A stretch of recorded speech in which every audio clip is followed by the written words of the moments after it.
Spain's property market has been popular for a long time, both with Spanish and foreign nationals. But with the current economic climate, both in Europe and Spain, coming out of a period with high inflation and interest rates at an all-time high in the EU, is 2024 a good time to buy property in Spain? That's what we're going to talk about in today's video, so let's get right into it. If you're new here, my name is Jonny. I'm originally from the UK, but I've been living and working in Madrid for the past 4 years as a finance professional. So let's take a look back at the past 20 years or so and have a look at the evolution of prices in Spain. From around 2007, when the financial crisis kicked in Europe, Spain's property sector was really badly hit by this. And as a result, property prices took a massive hit, both between 2007 and 2009, and then again from around 2011 up until about 2014. Then from about 2016 onwards, property prices in Spain, on average, annually have increased, the only exception being 2019 when they decreased. During 2020 and 2021, the average annual property price increase was around 1.5% each year. But then in 2022 and 2023, something big happened. The annual increase of property prices in these 2 years reached around 7% on the previous year's prices. Many of you will of course remember that this is following a period of time where there was not a lot of activity, where a lot of households had managed to save up quite a lot of cash, and interest rates were also very low at this point. I myself actually bought a property in Spain in 2021, and interest rates on average for mortgages were around 1% at that time, which today, in the current situation, is unheard of. And as property markets aren't as liquid as the stock market, for example, it takes some time for the economic reality to be reflected in the prices of properties. And that's why when we look at the annual price increases, we see some of that activity and those increases spill into 2022 and 2023. It's only when we look at interannual growth, that's to say comparing 1 month this year to the same month in the previous year, that we start to see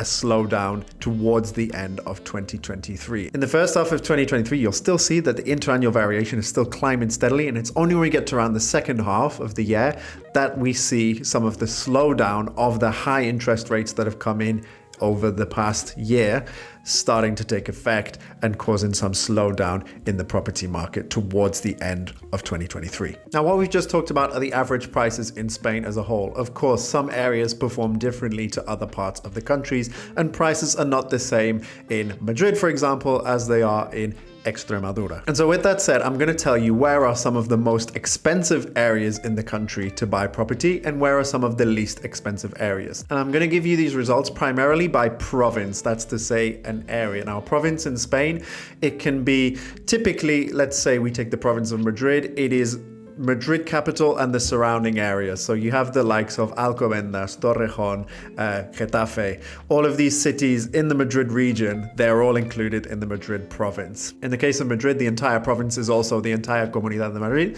But in, for example, Catalonia, the Barcelona province also includes surrounding cities, but Barcelona doesn't make up the whole of Catalonia. You have also the provinces of Tarragona, Lleida, and Girona. So I'm going to give you the top 5 most expensive provinces, and starting out the top 5, at number 5 is the Barcelona province. Yes, Barcelona is not in the top 2. Now, in the province of Barcelona, the average price per meter squared for a property to buy is around 2,600 euros. Of course, if we were to take the city of Barcelona, then it's a different story. Then we're talking more like 4,200 euros per meter squared. So quite a difference. And you can see why I'm actually talking province here, because you could live on the outside of Barcelona and save some money and still be near Barcelona and get there by car or by public transport. So I think this is a better way to look at it, by province rather than by city. At number 4, we have a very popular tourist and holiday destination, which is the Malaga province, where the average price per square meter for a property purchase is around 3,000 euros. In Malaga city, it's 2,668 euros per meter squared. But what you got to remember is within the province of Malaga, you have cities like Benahavis and Marbella,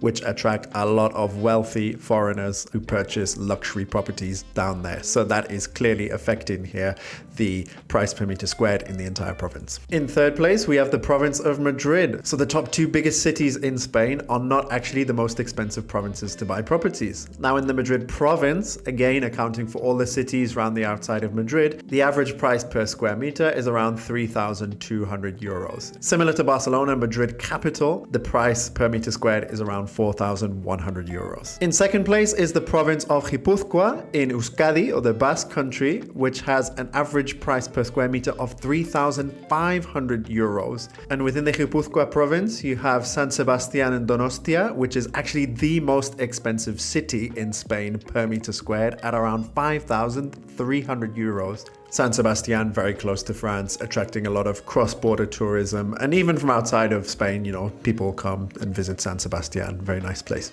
And now, the most expensive province to buy property in Spain is the Balearic Islands. The average price per meter squared for a property in the Balearic Islands province is around 4,000 euros. And so the main islands that make up the Balearic Islands province is Mallorca, Menorca, Ibiza, and Formentera. So Mallorca, the biggest one of those, and prices on Palma de Mallorca, again per meter squared, very high, 3,800 euros. The Balearic Islands attract a lot of tourists from outside, a lot of Brits, a lot of Germans that go there. Now that we've spoken about the most expensive provinces, let's talk about some of the cheaper ones. So I'm going to give you 3 places now, which are very popular, very beautiful places, but perhaps live in the shadow of some of these bigger, more popular places. So in the likes of Almería in Andalucía, Murcia on the south coast and next to Andalucía, and Castellón in the Valencian region, you can find properties within these provinces for around 1,100, 1,200 euros per meter squared. Almería is actually one of my favorite cities in Spain to visit. I really enjoy going down there to the south of Spain.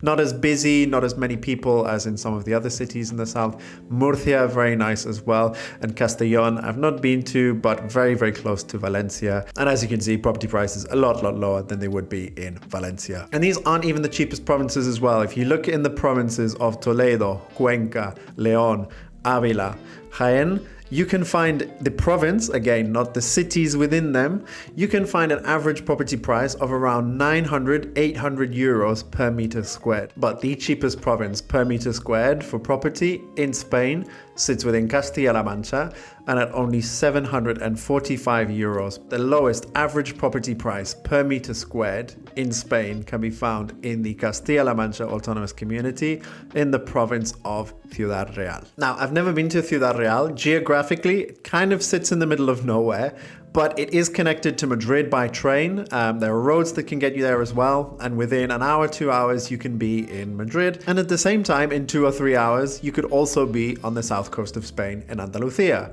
or in a city like Granada or Cordoba, which is also not too far away. So if you're on the ultimate bargain hunt perhaps, then Ciudad Real may be the place for you to look. So guys, these were the average prices per meter squared for properties at the end of 2023, according to Idealista. Is it going to stay that way in 2024? Currently, property prices and properties in general, for that matter, is a very, very hot and politicized topic. A new housing law called the Ley Vivienda was introduced in 2023, and this new law essentially tries to address some of the challenges faced by tenants in the rental market today in Spain, such as being able to find a property that they can afford, being able to stay there long term, and being able to move out and actually start a life on their own. In addition, Prime Minister Pedro Sanchez and his government have agreed to build 20,000 new homes as part of a social housing project, and they've also come up with some kind of local and national initiatives such as the Bono Alquiler, which helps people be able to move out of their parents' house and start their life on their own in their own home. Now, on the other hand, you have the political opposition and landlords who are criticizing this approach,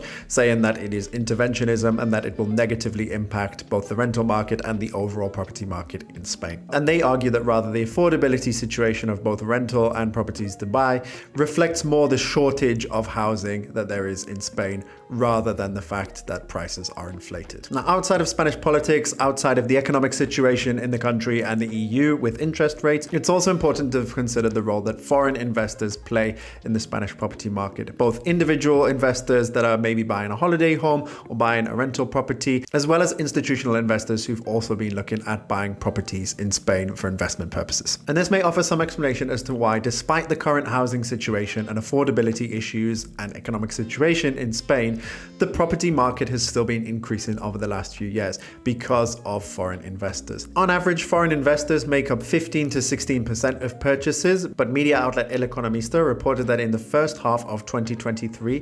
21% of property purchases were made by foreign investors. And of those foreigners, British nationals accounted for around 10% of purchases, German nationals for around 8%, Moroccan nationals for around 7%. In addition, there were also buyers from Romania, France, Russia, and Italy. Now, there are two possible arguments here. One, that property prices will go down, or that a correction may even come in the future. Or the other possibility is that property prices continue to increase. A report from the European Commission on economic risks to the stability of the Union mentions Spain and a few other countries as being in a situation where current property prices are considered to be overvalued, and that as a result, were economic conditions to get worse, a possible correction to the prices could come later. That's to say that prices would go down, perhaps drastically and quickly, depending on the nature of the economic situation. However, I think this analysis looks more at the performance of the Spanish economy as a whole, and as we saw when we looked through those prices by region, they vary greatly depending on where you are in the country. It also doesn't necessarily consider the role of foreign investors. And when considering these two factors, one might think that property prices won't necessarily crash or face a correction, as the European Commission report does, and that they might stay stable and go up. BBVA mentioned that due to properties in cities like Madrid and Barcelona being able to hold their value, some property investors and buyers see them as safe haven assets where they will hold their value and it will preserve its value over time. And then taking into account investment in other parts of the country that are perhaps popular hotspots for tourism, that can also keep the property market stable as well. Another interesting point mentioned by BBVA in the report is the difference between getting credit for a property purchase today versus in 2007. In 2007, the majority of mortgages in Spain were lent at variable rates, and it was also much easier to get 100% of the property price as the value of the loan. Whereas today, you're looking at 20% down as the standard kind of down payment on a property if you're looking to buy that. And that's as your primary residence. If you're an investor or you're a foreigner, it can be higher than that. It can be 30 to 50%.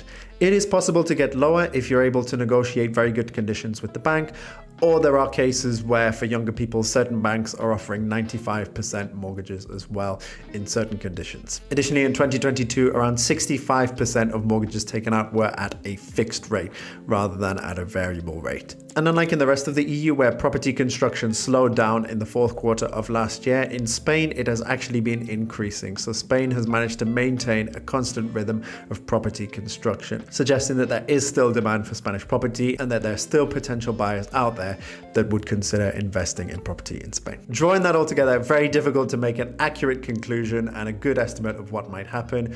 Could go one way, could go the other. I think it will very much depend on what the economic situation is and how that evolves in the country as well. But one thing I do tend to agree with that's mentioned in the BBVA report is that property prices in Madrid and Barcelona will most likely hold stable because the demand for property in these two areas of the country is very, very high. And unless either market were to be flooded instantly with thousands and thousands of new homes, I think it will be very difficult to try and change the direction of where that's going. Those are my thoughts, guys. I hope you found this video helpful. Leave a comment and let me know. Are you thinking of buying property this year in Spain?